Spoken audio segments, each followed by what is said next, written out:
Segundo bloque de Poder y Prestigio. Ahora sí estamos con nuestros invitados, que como les dije en el bloque anterior, vamos a charlar este tema que hemos dado de alguna manera una pequeña introducción. Yo sé que evidentemente no he dicho todo lo que se puede decir de la industria metalmecánica, pero bueno, vamos a tratar de hablarlo. Para ello yo traje también algunas plaquitas para tenerlas como disparadores para el inicio de nuestra charla, de nuestro debate, con respecto al mismo estudio de medición industrial. Hace una encuesta, lo llaman encuesta cualitativa, no tiene mucho de cualitativa, pero son preguntas acerca de las expectativas con respecto al próximo semestre o al próximo trimestre. Entonces esto implica fundamentalmente que estas expectativas que tiene el total de esta muestra, habrá que ver cómo impactan o cómo la analizan nuestros invitados con respecto a la industria metalmecánica. Por eso hoy tenemos con nosotros, para hablar de este tema, y empiezo por mi derecha, a Augusto Santucho. Augusto es titular de FAMetal Aceros. Además, ¿tenés algún tipo de trabajo institucional? Participo activamente del gremialismo empresario en distintas gremiales, en distintas, cámaras sectoriales, pero básicamente en espacios gremiales donde participan distintos sectores empresarios, ¿no? Luego Aldo Loruso, titular de Taller Baigorria, también con actividad gremial empresaria, ¿no? Sí, soy secretario general de CAMIMA, de la Cámara de la Pequeña y Mediana Industria Metalúrgica.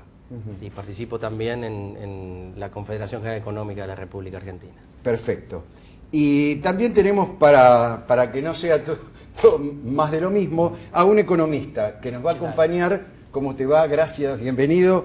Estoy hablando de Juan Ignacio Fernández, economista de Oikos Buenos Aires. Sí. Contanos un poquito, ¿qué es Oikos? Es una incipiente consultora de macroeconomía y finanzas. Ajá, una incipiente consultora de macroeconomía y finanzas. Así que bueno, ya estamos acá, bienvenidos, gracias por aceptar este debate.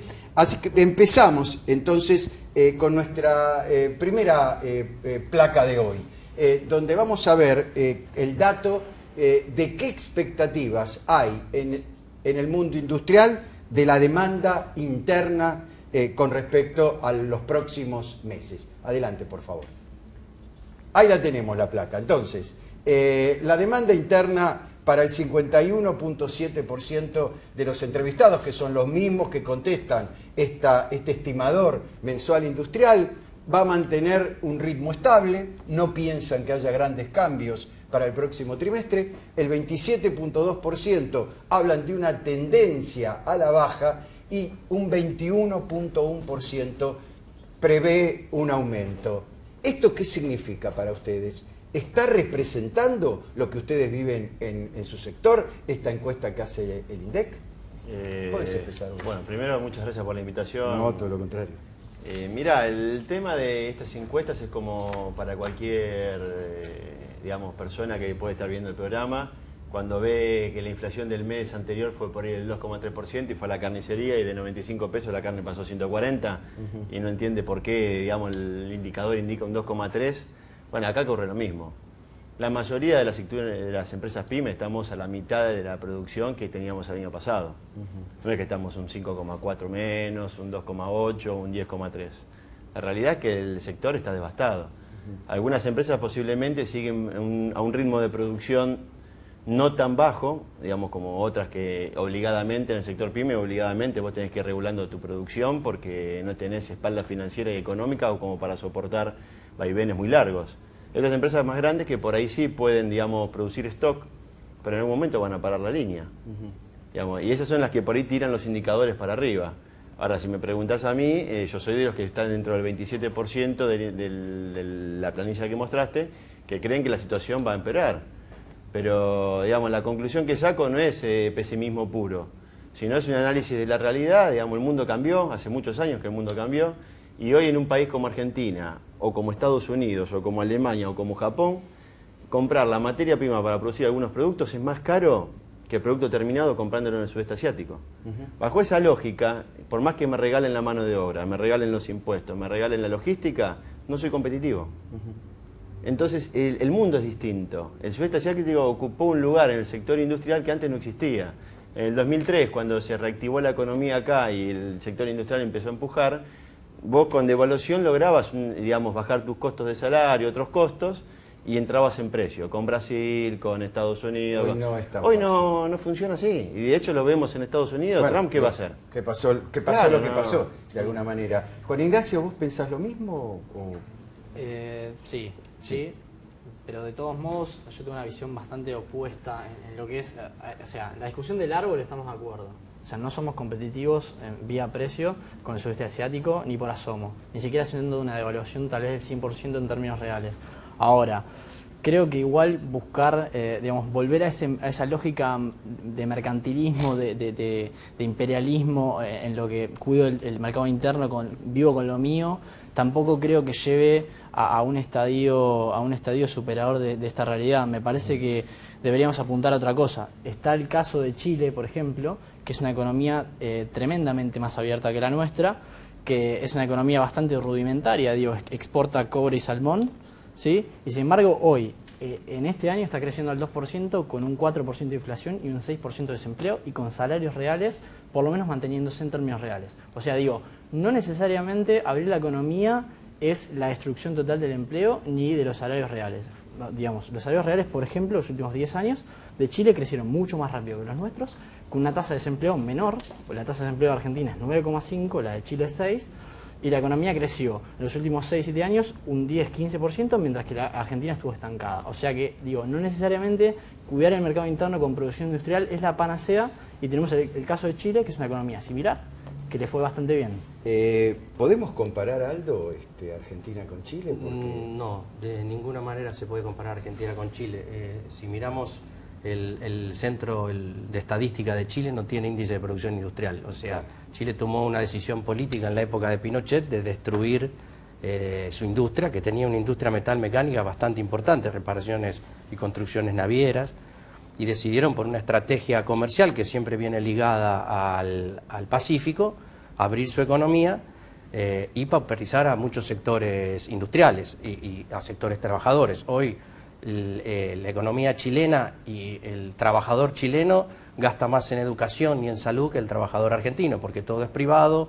Al no tener industria no hay una generación de riqueza, yo te diría genuina. Sí hay una generación de riqueza en las capas superiores. Yo tengo muchos clientes en Chile, de hecho uno de mis principales destinos de exportación es Chile, y yo no veo cambios sustanciales en la vida de los chilenos. Yo también opino que las economías hoy no viven completamente cerradas y no pueden.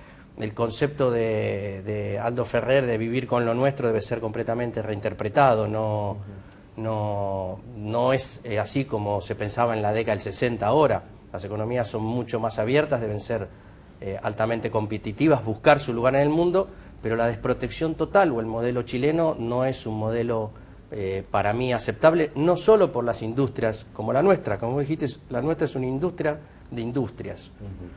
Yo fabrico componentes que van para otras industrias. La metalmecánica va desde la alimentación hasta la automotriz, desde la fabricación de quesos en las máquinas, ¿sí?, hasta la industria aeroespacial. Si no cuidamos y no planificamos una construcción de una industria global, la metalmecánica tampoco va a seguir creciendo. Y no solo es la apertura económica, no es solo tener el ojo en la apertura y descuidar lo que se ha logrado Ahí tengo dos comentarios para hacer. Dale, adelante. Uno, primero, que obviamente una persona que viene del lobby, del sector de la Cámara, va a defender lo suyo. Sí. Digo, digamos, partiendo de la premisa de que si vamos a escuchar todas las personas que lloran, porque en este país es un país que el que no llora no mama, y eso bien lo sabemos. Por ejemplo, si vamos a escuchar a todas las personas que reclaman de su sector, es la única manera de mamar. claro, que reclaman de su sector, por ejemplo, deberíamos escuchar a los jugadores de fútbol y a los clubes que ahora quieren subsidios para ellos. Lo cual, o sea, nos da la pauta de que no siempre hay que escuchar a la persona que llora desde su lobby, ¿sí? Porque claramente, en este caso, en un país quebrado con 33% de pobreza, está bien sacar el subsidio al fútbol y dárselo para que la gente coma. Eso por un lado. Dos, digamos, el objetivo... Pagando el costo político. Pagando el costo político, pero digo, es una decisión de Estado, hay que administrar la escasez y creo que una decisión inteligente de Estado es que primero la gente coma, digamos, cura sus necesidades básicas y luego subsidiar el fútbol. Me parece que es un lujo en este momento.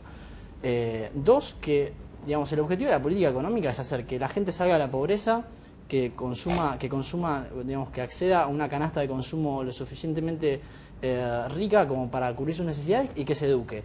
Me parece que el modelo chileno, en ese sentido, tenemos mucho que aprender. Por ejemplo, el PBI per cápita de Chile en el año 80 era 45% menor al de Argentina. Hoy es 15 o 20% superior. O sea, en 35 años pasaste de estar 45% arriba y ahora estás 20% abajo. O sea, y la pobreza pasó de 50% a 20%. O sea, si el objetivo era que mejoren los salarios reales, mantener el desempleo bajo, bajar la pobreza, y todo eso, me parece que el modelo chileno es ampliamente superador a nuestra experiencia, por lo menos en la práctica. En la teoría tal vez lo nuestro es más atractivo, pero en la práctica nos ganaron. Había pedido Me pidió la palabra antes. ¿Vos, Augusto, qué pensás? No, digamos, como todas las cosas, ninguno de nosotros tenemos la verdad revelada, ¿no? Todos tenemos una cuota de verdad y una cuota de opiniones que por ahí no son tan fundadas o tan sustentables ante otros planteos.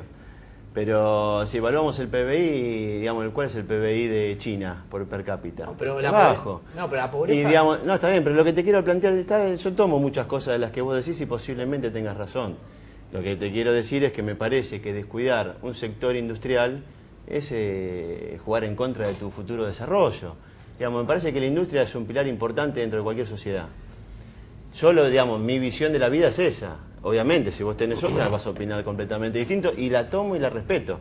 Después estamos en una disputa de intereses donde los que piensan como yo, digamos, vamos a defender determinadas políticas, y los que tienen una visión de la vida como la que tenés vos, que es completamente respetable. En ese tema, en otro seguramente coincidimos, pero en ese tema, digamos, vamos a confrontar.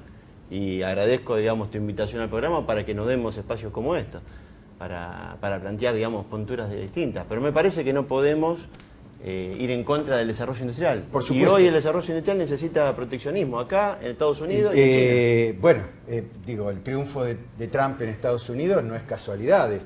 Eran dos establishments que se enfrentaban, el establishment financiero Wall Street y el establishment del centro de Estados Unidos, de los lugares donde se cerraron las fábricas, que querían empezar a que vuelva a humear la chimenea y que vuelvan a aparecer lo que los americanos llamaban en la década del 40 los blue collars, los trabajadores de color azul, no los white collars de Wall Street.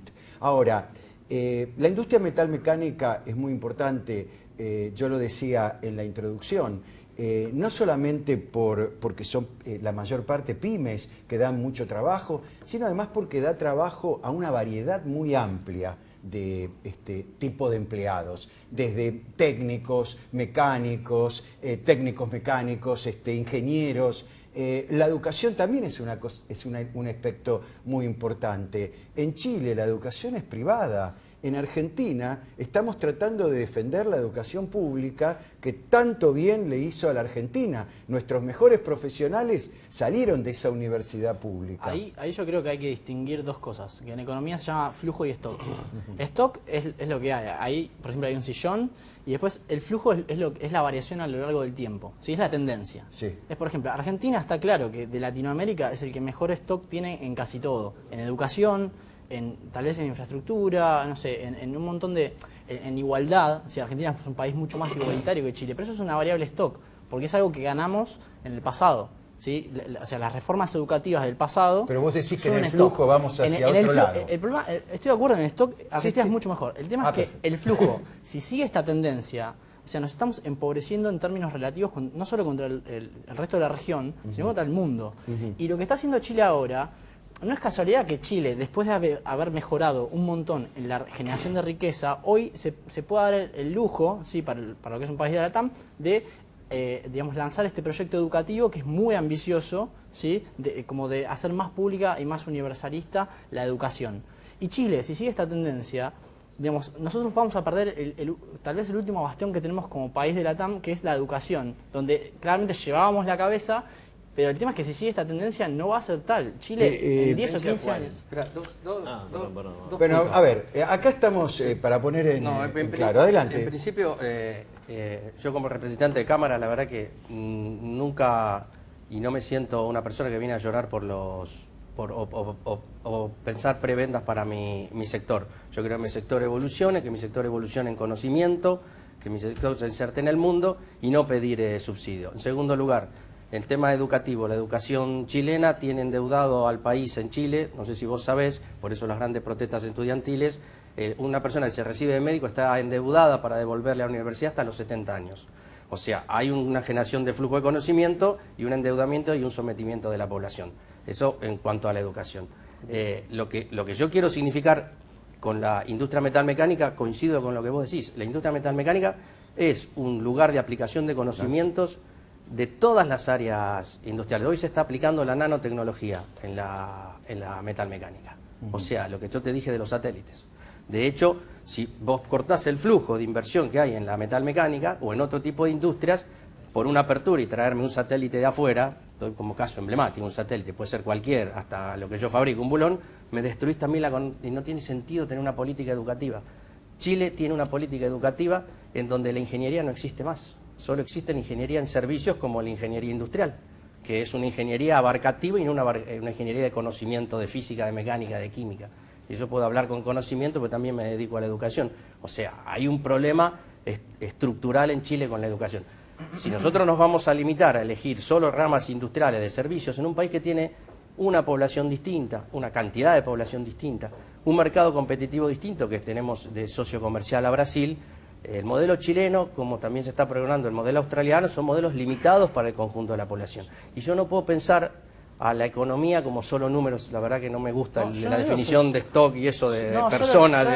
Yo digo, primero que, digamos, en Chile la gente come mejor que acá. Hay menos de 20% de pobreza y acá hay 33%. O sea, creo que la prioridad número 1 es que la gente coma. Primero come, después se educa y después empieza... Bueno, pero disculpa, termina después. Primero eso. Dos, tampoco planteo a Chile como la panacea. Lo único que digo es que quiso es un contrafáctico. hacer una comparación para hacer un contrapunto. Está bien, pero es un ejemplo. Mejor que en Argentina no se come en ningún lado del mundo. No, digo... Mejor que en Argentina no come nada. Digamos, un pobre acá hay argentino come mejor que un rico europeo. Uno de cada 3 acá en Argentina tiene problemas para comer, mientras que en Chile es uno de cada 5. Y eso es un dato pero objetivo. Podemos estar toda la noche discutiendo ese tema. No, pero digo, es un dato, no es solo número, es la realidad social de la gente. El promedio per cápita de carne por habitante en Argentina es mucho más alto que el del resto del mundo. Bueno, está cayendo. Justamente por políticas proteccionistas. ¿Cómo? ¿Sí? No, porque se devaluó la moneda y los alimentos están ligados al valor dólar y la carne se acompaña ese valor porque hoy encima se le permite, digamos, exportar más cantidad. Y eso está bien, aumentó el ingreso de divisa por exportación de carne, pero la gente come menos carne porque vale un 50% más cara. Digamos, igual son ejemplos que no sirven, me parece, desaprovechamos el espacio televisivo. Cuando me parece que está bueno discutir otros temas, no sé, ¿vos decís que conviene desarmar el aparato industrial argentino? Yo creo ¿Es conveniente eso? Yo creo que el costo de tener un aparato industrial argentino, que en realidad sí recibe subsidios, porque pagar, por ejemplo, un auto 3 veces o 2 veces más caro de lo que saldría... Pero eso no es porque se le dé subsidio al sector automotriz. Bueno, la protección es porque industrial, el Estado recauda... La protección industrial es un subsidio indirecto, pero lo es un subsidio de facto. O sea, esa diferencia entre el precio de un importado, por ejemplo, si yo compro en Chile el mismo auto que acá, me sale un tercio. Esos 2 tercios son un subsidio, que podrían ir a otro lado, pero estás hablando de una industria de la automotriz, que es una industria que diría típica en el mundo en la metalmecánica. La industria automotriz en sí, hay empresas automotrices que tienen más PBI que algunos países, de hecho Toyota. O sea, ellos determinan ciertas protecciones, cosa que la industria pyme y metalmecánica más pequeña no podemos estar en la misma bolsa que la industria automotriz. Tenemos que distinguir. Hoy salió una ley de autopartes que el gobierno promociona y no reglamenta. Hoy la integración de autopartes de Argentina está bajo el 19%. No se pide un 100% porque es ilógico pedir un 100%. Ahora, estamos pidiendo subir por lo menos un 25% de integración nacional. Eso es un subsidio. No es un subsidio. Es mantener la rueda del trabajo y la producción y te lo vuelvo a enganchar con el conocimiento. Apalancado en un subsidio. No está apalancado en un subsidio. Es que no sé de qué lugar, digamos, yo lo digo como industrial. Pero lo que estoy pidiendo es un cupo para poder participar. Pones como el subsidio como una cosa... Pero eso es a costa de que yo pague un precio más alto. O sea, me estás poniendo el subsidio como una cosa negativa. Está bajando el salario real de la gente, del consumidor, del trabajador de a pie, para emplear No, una cantidad de personas. El salario del trabajador de pie se va en los alimentos. Porque nosotros 80% tenemos del empresas, trabajo. nosotros estamos todos los días con nuestros empleados. Y parte del precio de los alimentos Y depende nosotros- de los bienes industriales. No depende de Es los lo bienes mismo. industriales, depende Sí, del valor parte sí. del mercado internacional. Si lo Sí, dejas de si regular... el tipo que reparte, para repartir, compra una camioneta que sale un tercio de la que cobra, ¿podría cobrar un precio más barato? No es cierto. O sea, sí, le subí los costos Está bien, lo que vos planteás es que hay que desarmar la parte industrial. Yo en el largo planteás? plazo, no digo, el caso de Chile es un caso claro Por donde, eso, pero- donde con menos industria pudieron mantener Funciona mejor. salarios reales creciendo más rápido que los nuestros, bajando la pobreza más bajo que nosotros Está bien. y con desempleo más bajo. Digamos, O sea vos que- decís que los alemanes tienen que desarmar la parte industrial, los No, yanquis tienen que desarmar la parte industrial, No, los italianos lo mismo, no, y también- los chinos ni hablar son unos boludos bárbaros. Digamos, tienen las mejores industrias del mundo, pero producen productos industriales para todo el mundo y son unos... No, tal vez no entienden nada. hay los chinos. que abrirse al comercio y comerciar otras cosas en las que sí somos competitivos y tienen más valor agregado. ¿Qué? incluso. Vendemos vaca y trigo No, por ejemplo, y soja. la industria del software, casi sin subsidios. ¿Cómo? digamos, Es la que más subsidios tiene, ¿qué estás diciendo? No. El sector, cuando él vende un tornillo para un auto, a él no le dan un reintegro porque fabricó un tornillo para... los impuestos que se cobran sobre el valor de un auto financian al Estado, que el Estado después puede dar subsidio en el plan trabajar, en miles de cosas, incluyendo a los ojeros Bueno, cuando les llueve un poquito de más y después no quieren, Bueno, digamos, el tema no del quieren Estado una emergencia el tema del climática Estado- y el Estado les pone plata. El tema del Estado es otro tema a Bueno, atender. pero vos planteás que los impuestos que cobra el Estado sobre un bien industrial, metalmecánico, es subsidiar el sector metalmecánico. Yo no estoy de acuerdo con que se proteja y se subsidie Por industrias. eso lo abrimos. Y yo te planteo, a yo te mansalva. planteo lo mismo. Mira, pero disculpa, A mansalva, yo tengo Da igual. una empresa que es exportadora. Nosotros exportamos a 14 mercados. Y la verdad, gran subsidio que recibíamos era el subsidio por la energía eléctrica. O sea, el subsidio por la energía eléctrica a mí me permitió crecer y orientar la inversión a la compra de nueva maquinaria, hoy estoy tecnificado, y soy competitivo en mi mercado en 14 países, desde Canadá hasta Chile, desde España, Alemania e Inglaterra. Sí. O sea, no es cierto que la industria nacional no puede ser competitiva. No, yo no digo eso. De hecho, los precios, nuestros precios industriales, si vos los medís, el otro día la Fundación Proteger, y se dan casi todos los sectores en los bienes, representa el 20% del costo de la venta al público. O sea, nosotros no somos una industria ineficiente. Hay sectores que pueden ser, como en todos los países, ineficientes. Pero nosotros no tenemos una industria metal mecánica ineficiente. Ni siquiera en la producción de las latas para los alimentos. Les Si voy a no, Arcor proponer- no importaría. Les voy a proponer que veamos otra placa. Así vamos a otro tema. Está relacionado de alguna manera con la pobreza y con la preocupación que hoy hay por la desocupación.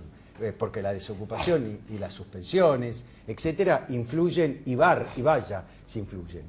Por eso estamos viendo en esta placa cómo están percibiendo los industriales. Siempre digo, estamos hablando en general, esto es del estimador mensual industrial. ¿Cómo va a venir la tendencia, la expectativa del personal? ¿Se visualizan cambios con respecto al futuro con esta situación que hay hoy? Que está la industria más bien echando gente, suspendiendo, quitando horas extras, 81,4% dice que sí. Va a bajar 10,3% y anticipa un aumento, un crecimiento del trabajo apenas un 8,3%. ¿Qué opinan ustedes de estas opiniones? Está en línea con la opinión anterior. No hay perspectivas hoy de las empresas que han despedido de volver a contratar personal. Hay una chatura en el mercado porque las expectativas, la gente empieza a caer en la realidad de cuál es la orientación política y económica del gobierno. Los que tenemos industrias hace muchos años ya vivimos este proceso de desindustrialización. Por lo tanto, es casi... ¿Esto vos lo definís como un proceso de Sí, desindustrialización? sí, es un proceso de desindustrialización nuevamente como en la década del 70 y como en la década del 90. Es un claro... Ayer hablaba, te doy anécdotas que a veces sirven. Hablo con un colega y cerró la fábrica, no cerró, trabaja 2 días por semana, estaba mirando televisión en su cama, es proveedor en Córdoba de parte de automotor, estaba mirando la televisión y puso el dinero en plazo fijo. Ya le escuché, ¿no? Te sacás de la producción, lo pones en un plazo fijo, ganás el 26%, el 20%, el 19%, no tenés ningún esfuerzo, mirás televisión. Y esto, ya los que tenemos años en la industria, empezó mi padre y yo la continué, ya está la tercera generación, Sabemos que esto ya se pasó, tenemos la historia en el cuerpo, o sea, no hace falta que nos la cuenten. Aparte se está dando un proceso que es más rápido que los anteriores. Lamentablemente yo con 36 años también viví la década del 90. Digamos, tenemos muchas, ya con 36 tengo una gimnasia como la de que tiene una persona de más edad. La crisis del 2001. Y lo que está ocurriendo hoy en día, que como todos tenemos en claro que es lo que, no todos, ¿no? Hay gente que piensa de distinta manera, pero muchos, digamos, estamos considerando que el modelo económico que se está aplicando hoy en día no está favoreciendo el desarrollo industrial. Entonces todos enseguida desaceleramos. Ya nadie está apostando a que esto puede llegar a levantar. Entonces desinvertís, retirás plata, pagás deudas, cancelás cosas que tenés dolarizadas, el que se retira de la empresa porque consigue otro trabajo no lo reemplazás. Estamos todos achicando una velocidad mucho mayor que la que se hizo en la década del 90, que el proceso duró por ahí 8 o 10 años. ¿Y qué pensás, Juan Ignacio, de toda esta gente que lamentablemente va saliendo de esta estructura industrial que se tuvo que adaptar a estas nuevas reglas? ¿Cómo definimos a la Argentina para el futuro con esta realidad que es una Argentina que va a incrementar la pobreza? Esta es una realidad. Yo creo este año que se incrementó.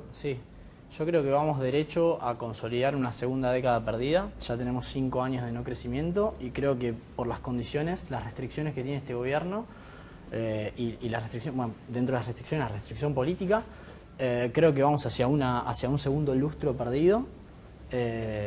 Digamos, en crecimiento punta a punta, ¿no? Perdido o menor a 1, básicamente. Así que coincido con la lectura que hacen ellos, de que no hay perspectivas de reactivación. El año que viene vamos a crecer, a rebotar un poco, pero no va a alcanzar a compensar la caída este año. Te pregunto, ¿por qué? ¿Bajo qué concepto de los economistas? Yo te entiendo, porque escuché un montón de economistas decir lo mismo, que la economía va a crecer. Yo no entiendo por qué. No, va a crecer, pero menos que lo que cayó este año. O sea, no va a alcanzar a compensar. O sea, este año vos... Porque fue un año muy malo, entonces en la comparación año a año tenés un rebote. Se te reactiva la obra pública, algunos drivers hay, pero en el agregado va a ser un año mediocre, ¿sí? Y el otro año más mediocre todavía. Ahora, porque las razones de esto, no sé, ahí tal vez no coincida, pero yo creo que las principales causas del deterioro general de la economía son, primero, el atraso cambiario. Estamos a niveles, en salarios en dólares, estamos a niveles casi de los 90, lo cual sabemos que no somos competitivos con estos salarios en dólares. Ante una apertura liberada, exacto, ¿no? O sea, si vos combinas una apertura con este nivel de tipo de cambio real, estás condenado a algo similar a los 90. Pero si a mí me regalaran los suelos, tampoco soy competitivo.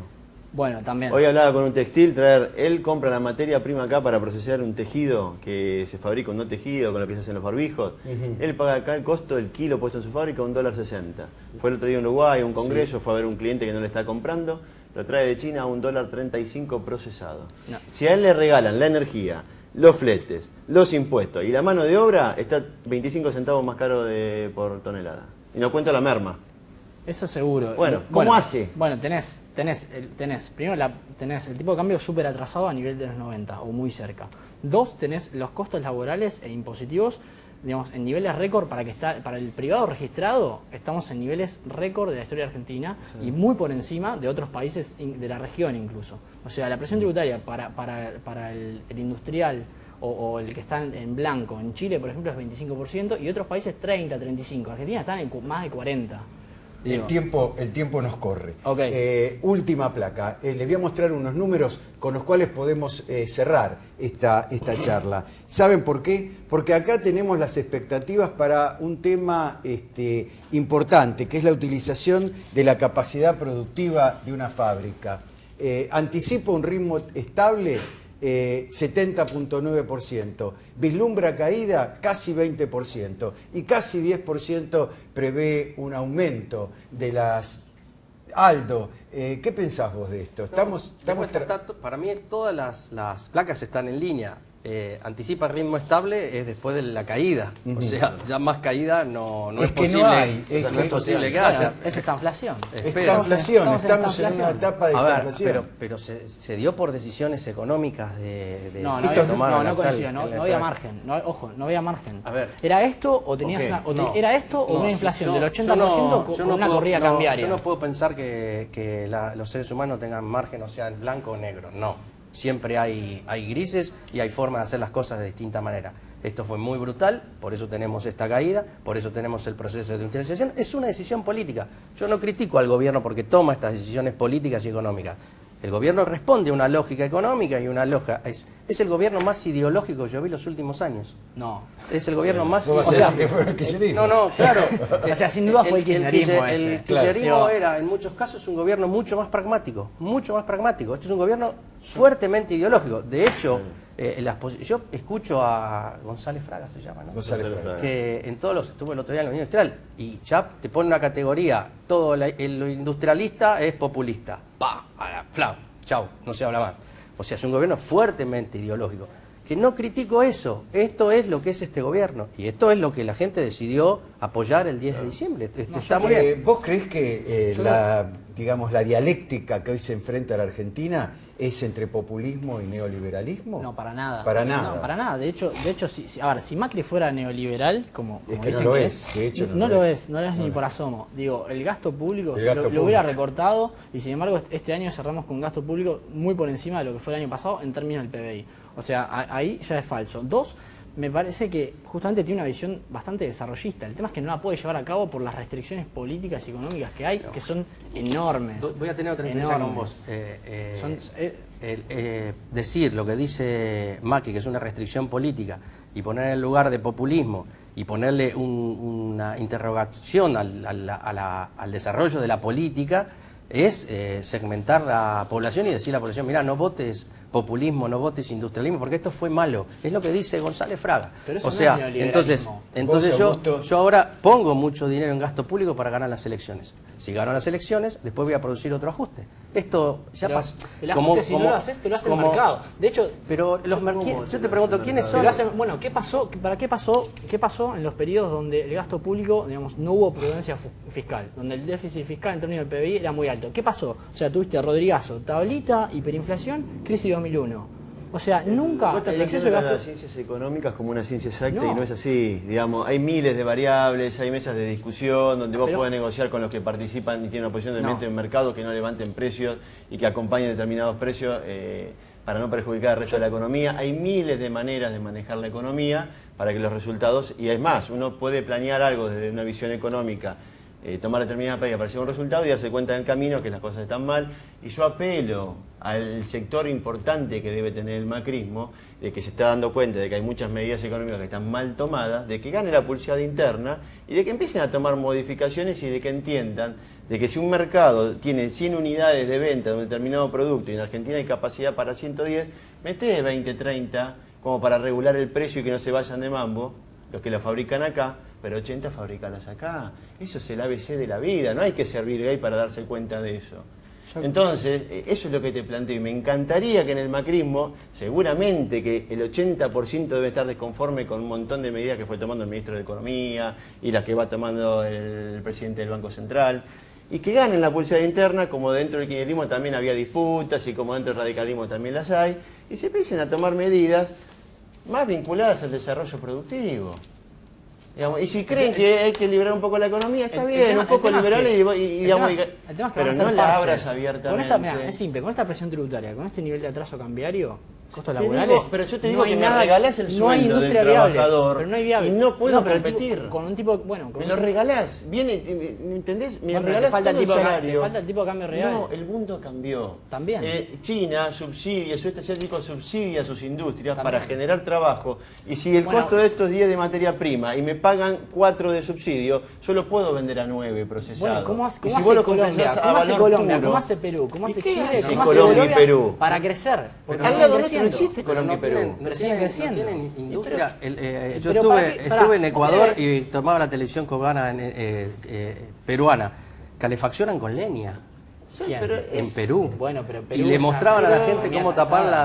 las... bueno, está bien, pero cómo tapar Para las vos rendijas explicame- con barro. Para vos O sea, explicame, son ¿para dos- qué, ¿cuál es el objetivo de tener industria? Decime, o sea, Primero, la industria No, pero- redistribuye de manera más justa la riqueza de un país. En todos lados, hasta en Alemania. bueno, para falso, porque acá en Argentina quisimos hacer política ¿cómo industrial. falso? ¿Desde qué lugar decís que es en Argentina, falso? en Argentina quisimos hacer política industrial los últimos 70 años y sin embargo la distribución de ingresos empeoró. O sea, No, los últimos 30 años la distribución de ingresos estamos empeoró. Los discutiendo tengo en que el parar. aire, Se nos acabó el tiempo. Tendríamos que tener 2 horas de programa. Simplemente les quiero Y agradecer. el Bull para ir chequeando datos también. Porque yo te digo que se duplicó. Listo, ya está. Ah, te lo traje, ahora te lo paso. Y bueno, Después después de cámara, pero me interesaba pásense que los estaba teléfonos viendo, y sigan discutiendo. Mientras tanto, yo los tengo más que agradecerles. Nosotros La no. próxima vez vamos a hacer un programa de 2 horas para discutir estos temas que realmente son apasionantes. Les agradezco que hayan estado acá, porque estas discusiones enriquecen a la Argentina. Y bueno, vamos al último corte y después al cierre del programa.